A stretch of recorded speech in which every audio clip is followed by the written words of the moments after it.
really are at the top right now and that they're level. We're going into game number 2 though. Let's see how this one all works out. So the laning phase I think is going to be very, very, very important for Cloud9.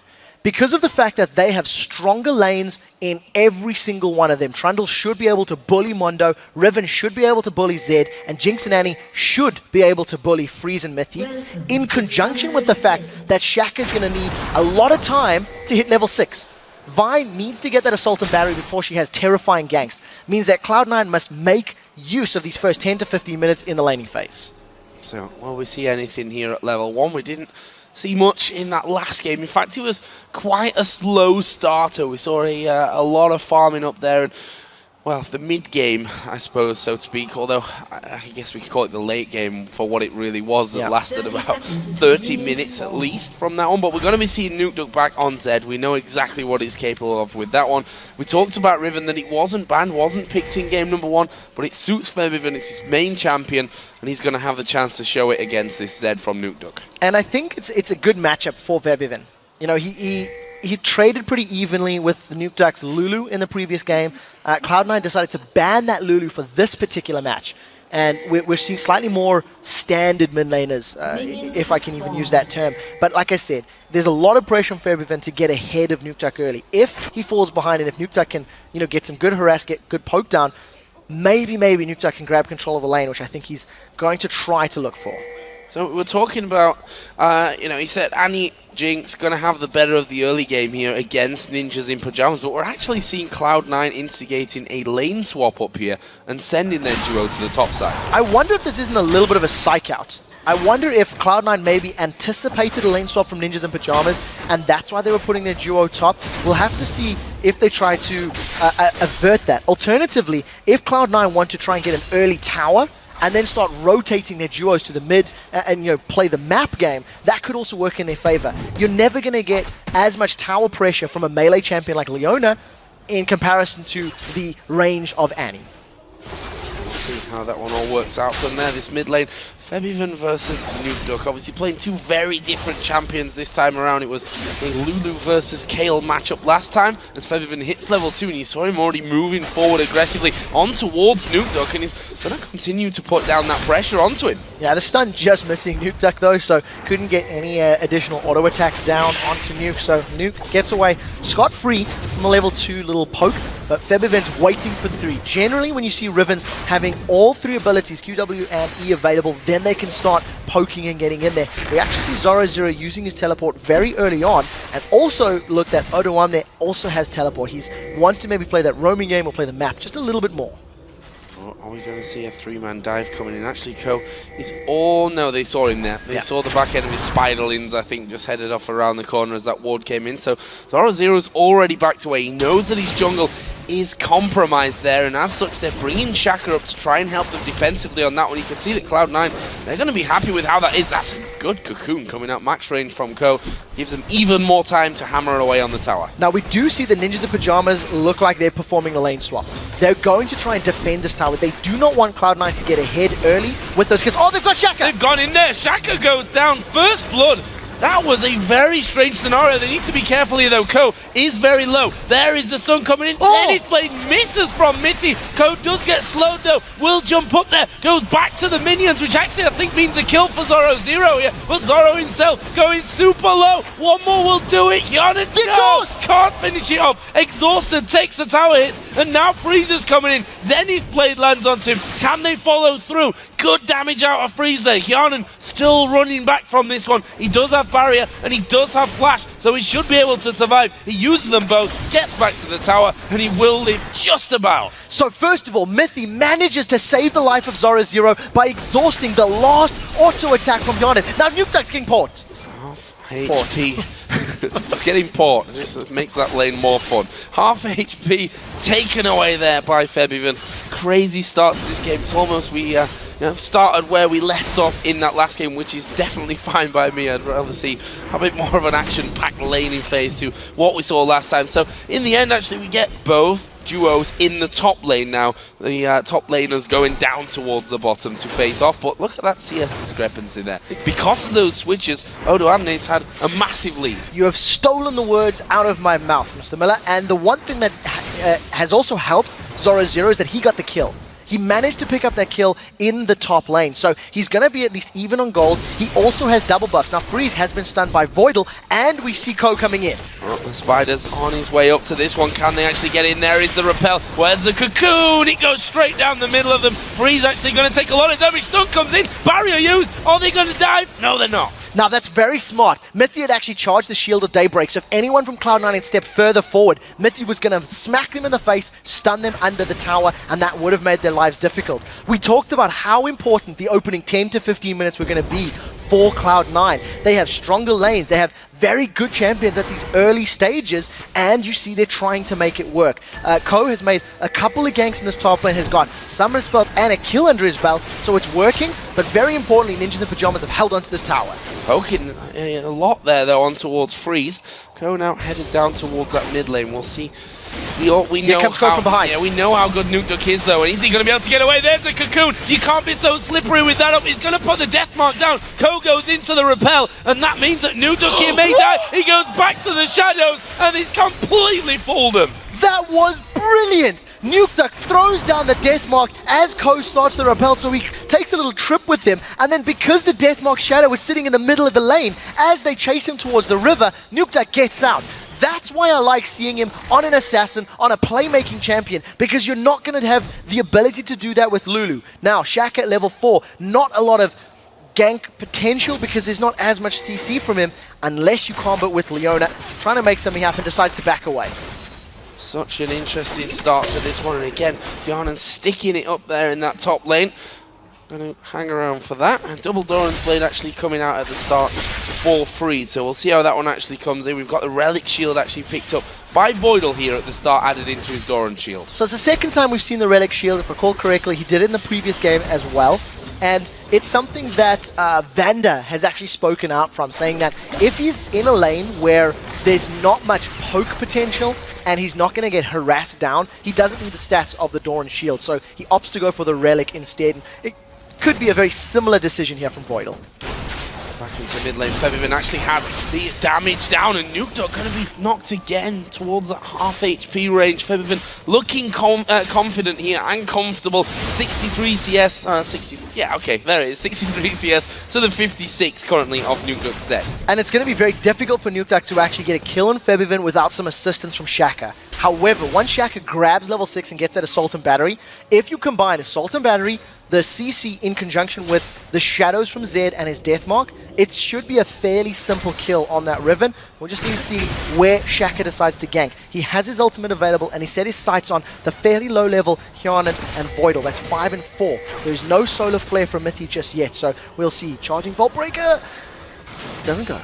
No, doesn't go in for that one. Actually, Voidal had moved forward, doesn't have his stun charged up, so that's something he's going to want to avoid, moving out into a position where they can jump in without any single stun. But honestly, that's just a lot of time that that Shaka is spending now on this top brush without really any results. Just Cloud9 are quite happy to sit back, take all the pressure and farm under their tower. I think Ninjas in Pyjamas do have a team that scales fairly well, but they need to be careful of the Trundle and Riven as the game goes on. Once again, Ko, seeing that Freeze and Myth are overextended, started moving to the top lane. Freeze and Myth realizing that they were in a bad position, they back away well in time. They get out cleanly, and Freeze has actually got a small CS lead over Hjarnan, partially because of the Relic Shield and Voidal, and also partially because the ganks have sort of worked out in favor of NIP in terms of getting lane pressure for the AD carry specifically. Shaka doing the blue buff here. Is he going to take this one, or will that actually be left over for Nukeduck? Ko moving in there. Actually, they do land the cocoon. Are they going to dive him? I didn't think so. A little bit dangerous. We've seen how slippery Nukeduck is there, and Shaka actually will get the blue buff for himself. Look at that. Straight on top of a ward. Position pinged out. Yeah, and we do see Ko backing away. You never really want to dive those Zed because he's got the death mark and, as you said, the shadows to hop around. It's going to be very difficult to lock him down. Now, the rest of NIP, they're about 800 gold behind in total. Zoro0 continues to fall further behind in CS. It's approaching 25 right now. It's actually 26. And Zoro is going to need a lot more time. He's going to need time to scale up. The problem is, Trundle's still going to outscale him. There is no ignite in this bottom lane. This is going to be quite a difficult dive. Well, they are going to dive him anyway. Subjugate goes down, and well, Zoro, quite a difficult dive, I was going to say. Wasn't really that difficult of a dive in the end of things. It is going to be Odo Amne that picks that up. Are they going to go Dragon? Zoro didn't even pop sadism. I think he realized that he got caught by the pillar and he wasn't going to get away, so he saves it. Now they've turned their attention to Shaka. He's got blue. He's going down. Oh, he's going very, very low from this one. Can he escape? He flashes over the top. There is the repel from Ko coming in. Can they get the finisher? He's going to dive in, sinks his fangs in. Ko picks up the kill. Here comes the TP though. Zoro coming around the back. He gets cocooned up. Can they kill him off? He does pop sadism this time. And now Nukeduck's coming in as well. Nukeduck gets one. Here comes Febivan. I think that's the end of this fight. Yeah, we do see the kill goes to Nukeduck. He manages to get the blue buff back for his team. And in all of this situation, Zoro just got melted by that sadism, by the subjugate rather. The fact that he saved his ultimate allowed him to make this play. The rest of Cloud9 are trying to get in range now. This is a 4 versus 3. They're going to try and make a play for Dragon. Teleport is not available to Zoro. He's in the region, and I think this is going to be difficult if Shaka tries to steal. He does have Smite available. It hasn't been so good so far. This could be so dangerous. Stun comes down. They force Nukeduck to back off with half HP. There they go in for it, but the Dragon is taken by Cloud9. Will they get away from this one though? Shaka is now coming in. Zenith Blade goes right to the back onto Odo Amne. Can they finish off Voidal though? He's the one that's been focused down. He will be finished off. Zoro gets a kill. It's a kill for a Dragon and a turret. Yeah, we do see the turret going down. Freeze was being chased by Ko though, and he's taking a lot of damage. Let's see if he can escape from this one. Ko going to sink those fans in here in just a second. Barrier actually used. Can the cocoon land? There's a lot of minions around there. Ko chasing him, and Freeze doing a fantastic job. Well, there's the execute. Yeah, Ko with those sorceress shoes in the early amp tone was able to get the kill. Ninjas and Pyjamas were dancing around Dragon. They did manage to get the top tower, the bottom tower, and a kill for their side. So I think overall, it was a trade they'll be happy with. However, they did also lose Freeze. So now we see Ko, he's got 3, 2, and 1. He's already getting very scary on that Elise. And if he can continue to make ganks and secure kills, it's going to be very difficult for NIP to focus him down, considering how difficult it is to lock an Elise in the fight. I also thought Shaka was going to go for it. He wasn't even in the fight because he had died previously as well. So fortunately he wasn't present, probably why NIP were dancing around the Dragon for so long. There we see the first turret of the game for Cloud9 Eclipse. That puts them now 1,300 gold in the lead. Couple of items actually coming out. Blade of the Ruin King for both Odo Amne's Trundle and also for Nukeduck Zed right now. On the other side, Riven for Febivan. He's got that Vamp Scepter in there, got himself the BF Sword, as does Yarnan as well as Freeze. And we'll see what they decide to do with them. Now that Cloud9 have got one tower down, the tower that they actually swapped their duo lane into first, I almost expect Cloud9 to maybe group up and try force more towers. We see Impaler coming in from behind. Assault and Battery's available. Febivan's in trouble. This is bad news actually for Febivan. He's going to flash away, but there is the Assault and Battery coming down. They've got the damage. Shaka will actually pick up that kill. There's a teleport from Odo Amne. I'm not sure that he's really going to get anything from this one, but with Elise coming in, Shaka goes down. Such great damage. Can they catch Elise? Oh, the pillar comes in. He dodged away from the cocoon, but look at that damage. There is the ultimate. Here comes Mundo from the side. Super Mega Death Rocket doesn't connect. Voidal came around with his stun ready. He does have Tibbers available, but in the end, it's a 1-for-1 trade. That was a little bit close by Mithy. He was underestimating just how much damage was coming out of Ko and Odo Amne. With that Blade of the Ruin King and the early magic penetration of Ko, they shredded through Mithy. He did get a good solar flare and managed to survive, but he needs to be a little more careful. If you take another step back, the gank between Shaka and Nukeduck was actually very intelligent. Shaka saved his Assault and Battery until after Febivan had flashed, so he could chase him down and ensure that Febivan didn't get away. So very smart, coordinated thinking there between that duo lane, and it's something they can rinse and repeat. It's something that every time those ultimates are up, it's basically a guaranteed kill because of how much damage they put down and how much CC gets put down. Uh-oh, Riven. And Elise going towards the top there. Zorozy was like, nah, you're not going to do that. Throws the briefcase in which hit one of those violins, and he will be okay there. Nukeduck, as I mentioned before, that Blade of the Ruin King in for him. Let's talk about, as things progress here, who's going to have the stronger mid game? I mean, Elise for me is very scary now. 4-2-1, haunting guys, sorcerer shoes. We've seen how much damage he's doing already. I actually favor Ninjas in Pyjamas because of the fact that they have Assault and Battery and that they have the Solar Flare. I put a lot of importance on these coordinated team fights where when you say you pick a fight around Dragon, Ninjas and Pyjamas are going to be able to zone control, get somebody locked up. They can focus Ko, chase him with Assault and Berry, lock him up with Solar Flare. On the other side, you're reliant on a Flash Tibbers or a Cocoon to connect, and it's just not going to have the same level of effect or guaranteed victory that Ninjas and Pyjamas composition has. No, but if you land them 99% of the time, which obviously is hard to do, then it could change things. Ko actually getting caught out here. We're going to see Nuke Duck coming in. Should be able to secure this kill. It will be Shaka actually that picks it up in the end. Yeah, I wonder if a little bit of just panic. Didn't want to allow Ko to get away. He did burn the flash as well. Deathmark was not used by Nuke Duck. They didn't need it. They had enough damage put down. Was able to shred his armor. Now they are going to set their sights on Febiven. This is the initiation I was talking about. Febiven's in trouble. Febiven is in trouble. There's 3 men walking his way. Make that 4 because Freeze is off to the side. Solar Flare comes down. Freeze gets the kill. Another great pick for NIP. That is why we praise and highlight initiation so effectively. If there were a little bit more minions there, Ninjas and Pyjamas could have grabbed the tower. They're just going to wait for one more wave. They pick up a kill on Febiven on his main champion, Riven, and a flash stun from Mithy lands the Q, locks up Febiven, and then just chain the CC together. Ninjas and Pyjamas grab their 3rd tower of the game, going to back and shop and potentially set up for the next Dragon.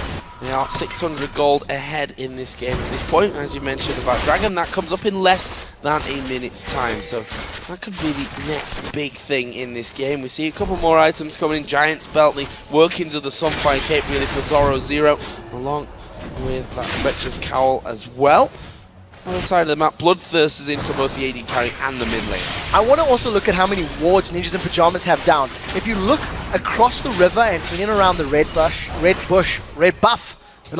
of Cloud9, Ninjas and Pyjamas have got a lot of information to work with. They know the movings, they know the positioning of Cloud9, and it's allowing them to basically go for that dive. It's what enabled them to go for that dive behind the turret. Now, Dragon starting in 15 seconds, it's also going to give them information to work with when they try to re-engage. Freeze is a little bit disjointed from the team, and we do see teleports out for both top lanes, but everybody's so tightly knit and so tightly grouped, it's not even going to be necessary. Are they going to set up a trap? No, they're not. They're just going to go for it. They are going in there for that Dragon. It's down to half HP already. They are too late for this one. Shaka coming to the front, but Dragon's been taken. Shaka getting himself stunned up from that one. Super Mega Deathrock, he won't come in, but Shaka drops anyway. 1 kill for 1 right now. There is Zed being focused on, but he will go down. That is bad news here for NIP. Mithy's going to fall. Zoro Zero, you're tanky, but not tanky enough, Sunshine. And now they chase after Freeze. Febiven in pursuit of this one. This could be an ace. Good flash from Freeze. Yeah, he manages to get away from any of the CC that could come down from Cloud9. 4 members of Ninjas and Pyjamas go down. They arrived late for the fight. They tried to jump on Cloud9, but they weren't grouped up. Freeze was coming in from the side. The rest of Cloud9 was coming from the top of the river. There was a decent solar flare, but not the strongest. Now Cloud9 grabbed themselves 2 towers as the bottom and middle turrets fall, and Cloud9 regain control. 4,000 gold in the lead. Shaka didn't really have an impact in there. They blew him up straight away, and to be honest, Nuke Duck, I think, only survived as long as he did because of the invulnerability time there of that death mark that he had going on. Just not a good fight for Ninjas in Pyjamas. We'll see how that gold has once again swung the other way. Almost 29.6 thousand as we see here Freeze's last second flash again. Yeah, it does manage to get away. Just catching a little bit of a mix up on the replay PC there, but yeah, you know, the fight, I think it was poorly decided from Ninjas and Pyjamas. They came in late, they were not grouped up efficiently enough, and I'm never a fan of that split when you've got a priority like Freeze, for example, not in range. Now, Zoro Zero's got caught up by the Pillar of Ice. Yeah, but will they get the kill on him? There is the jump off Coke. Not even going to go for the Cocoon there. Zoro Zero actually could have come back, he might have thought about that one, but Cloud9, you see the shift here, they're going to go through the enemy jungle. Voidal, importantly, now has his sight stone, something that he was lacking before that Dragon, and the kills coming in. Zoro Zero here being focused on, goes very low. Mithy actually dives into the middle of them. Odoamne is tanking things up, but here comes Riven, and Mithy is dead. Yeah, unfortunately, he sacrificed his life to save Zoro Zero. The Super Mega Death Rocket comes up, flies wide, and we talked about how strong Cloud9 were going to be in this early to mid-game stage. All of their champions have hit this peak, and they're onto the inhibitor turret. Mithy's not there, nor is the Solar Flare, and we'll see what impact Zoro Zero can have as he's going to join the fight late. Not messing around here, Cloud9, just bullying their way straight in. They got the tank down healthy, you could see although the Super Mega Death Rocket didn't take Zoro down, it took him so low that he had to wait longer on the base before he came back out. They couldn't fight for that one. They're going to lose red buff here, along with that inhibitor turret. Will Cloud9 try for anything more? Now, what Cloud9 are doing very well with this composition, while they lack 5v5 initiation power, while they lack that strong team fight, they have great skirmish ability. All of their champions in the 1v1s, 2v2s do very, very well. So that whole play in the top lane stemmed from the fact that Odoamne and Co were able to catch Zoro. They forced him low, forced him back, and because Ninjas in Pyjamas lost a member and they were reacting slowly, Cloud9 could grab a turret without being contested. There was no threat of a solar flare, there was no threat of an assault and battery because they got rid of the main tank. So as long as Cloud9 can keep getting those skirmishes near to objectives, they can grab the objective as soon as they win the skirmish. We're touching on a 5,000 gold lead at this point of things. And Ko, yeah, going to be able to take his blue buff over and over again. That's something we didn't really talk about there, but always good when you've got two champions in the mid lane that can live without it. Yeah, it's very helpful. You know, manaless on both Nuktak and Febiven's champions. Nuktak this time around does have this blue. I think for Zed, it's maybe a little more impactful because it does give you that energy regen. Febiven, the cooldown reduction is obviously going to be very important to him. As it stands, 2, 2, and 3 on that ribbon. He's at very good positioning once these fights have broken out, but I think this particular match, it's all about Ko. It's all about how strong his Elise has been.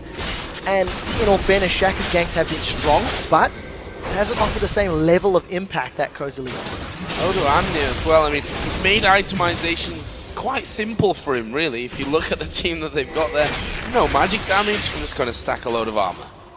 It's the smart thing to do. I mean, when you've got your Haunting guys already completed on Elise, because your base damages are so high and percentage based, you just look for penetration.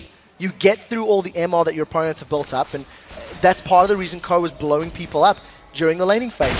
Now that he's got that Warden's Mail and he's working towards a Randian's Omen, it's also going to mitigate the team fight power that NIP has, because once they get in, you know, Zed, Mundo, and Fi, they're melee, they want to run around. I mean, so is Leona. You mitigate their movement speed with that active, and it makes team fights so much more difficult for NIP.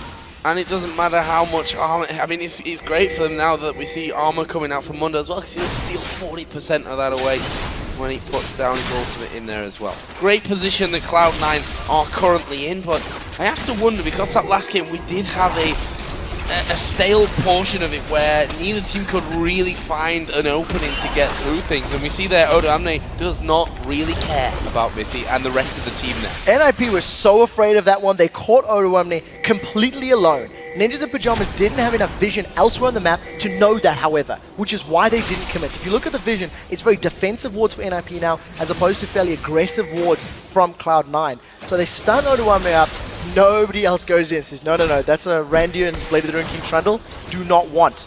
Now Shaka charging that Vault Breaker. So again, that's a very clear initiation. You see the Shadow just being used for scouting, and NIP are going to try this Dragon fight again. They're 5k gold down.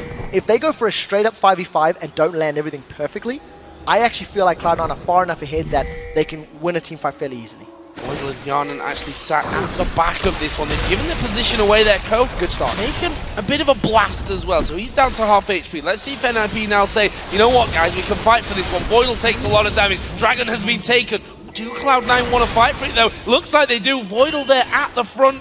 Does have Flash, does have Tibbers. There's a Cocoon onto Zoro, but they're happy with the Dragon. Yeah, NIP need to be very, very careful.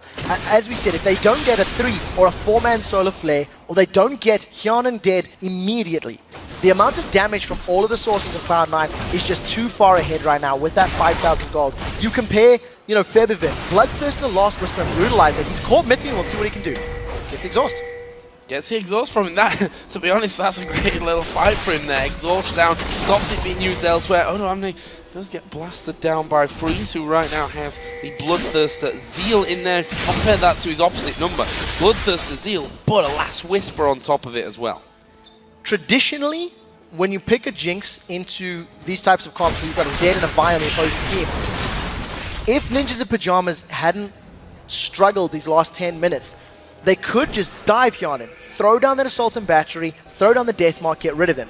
But what Cloud9 have done quite well in the rest of their composition is they've got damage in the mid, damage in the jungle, damage in the top lane. So even if you get rid of Hyanan, you have to go so deep to get to him that you leave the rest of your backline at risk of being killed. So these fights could come down to whoever can kill your opponent's AD carry first, and then just do cleanup duty for the rest of the team. And they push that top. Let's not forget that the inhibitor turret was already taken away from that lane, which means that inhibitor sits open and quite a juicy target, I think, here for Cloud9, and that's really what got the ball rolling for them in the last one. I mean, the ball rolled very, very slowly, don't get me wrong, but that's what started it all off, getting in there for that inhibitor quite early on as well. Yeah, and once again, now that we're in this mid-game, now that Ninjas and Pyjamas have got more damage and they've scaled a little bit more, you're starting to see how hesitant Cloud9 are to really go for these bigger 5v5s. They didn't really go for the fight in the Dragon Pit. The Cocoon didn't land, so Cloud9 didn't fight.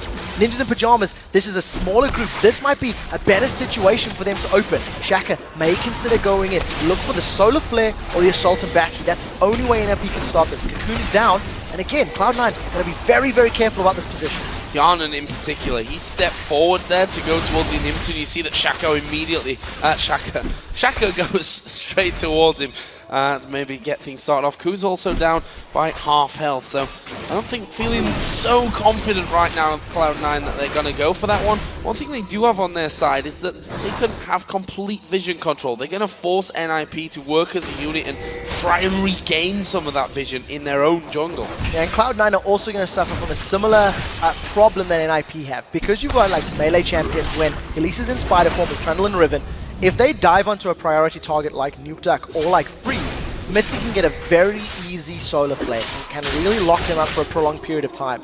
So Cloud9 playing it safe, trying to feel it out. Can we get the inhib? Can we poke it low enough? And when they realized it was too risky being clumped up on those stairs, they back out safely. Cloud9 are going to continue looking for a skirmish game. I think they should try to do the split push with Zed, split push with Riven, split push with Trundle, and see if they can win a skirmish, see if they can win a 1v1 or a 2v2, and then go for an objective. That would be the decision that I think Cloud9 should be trying to do. Well, they've got Trundle and Riven, but they're in the same lane, pushing on mid right now, trying to gain positional advantage here. And to be honest, I think that they've got this one almost for free. Freeze is going to throw out the Culling. And in there, finally, Ninjas in Pyjamas react to this one. We saw Nuke Duck recalling. Turret, though, down to really almost half health just from a couple of auto attacks there out of Yarnan. Yeah, he's got a lot of damage and he's got fairly good range as well. Ko is hanging out in the wings. A Flash Tibbers or a Cocoon could be the way to go, and Zoro is going to get caught out. The rest of the team hasn't committed just yet.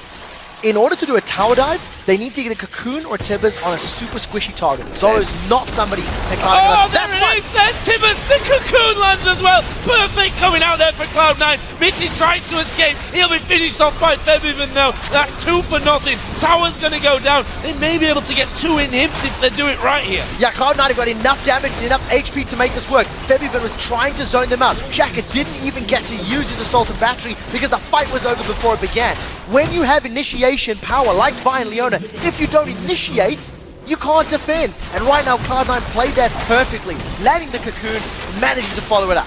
2 inhibitors, as I thought, go down for Cloud9. That leaves them 12-17 kills up. It leaves them almost 10,000 gold in the lead. They are in firm control of this game. Yes, and they've got the tools that they need to actually close out this game a little bit sooner.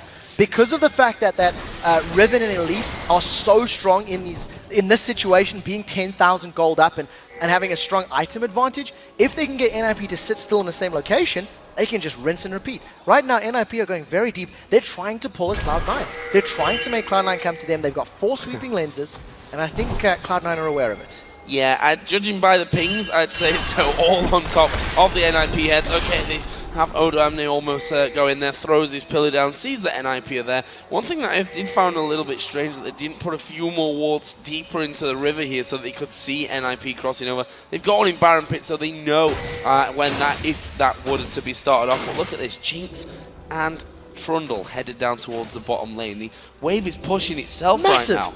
That is a massive minion wave. Ninjas and Pyjamas need to back away because they're going to lose another tower. Cloud9, if they get to this one, Blade of the Ruined King on Odo One is going to be so strong. Nuke Duck has set his sights onto Ko and he might go down. Yeah, I think he will. He kind of repelled there for the raid, but unfortunately they weren't actually there for him for the taking. But look at this, top turret goes down, And there's your teleport gone, 0-0. Yeah, there's nothing you can do.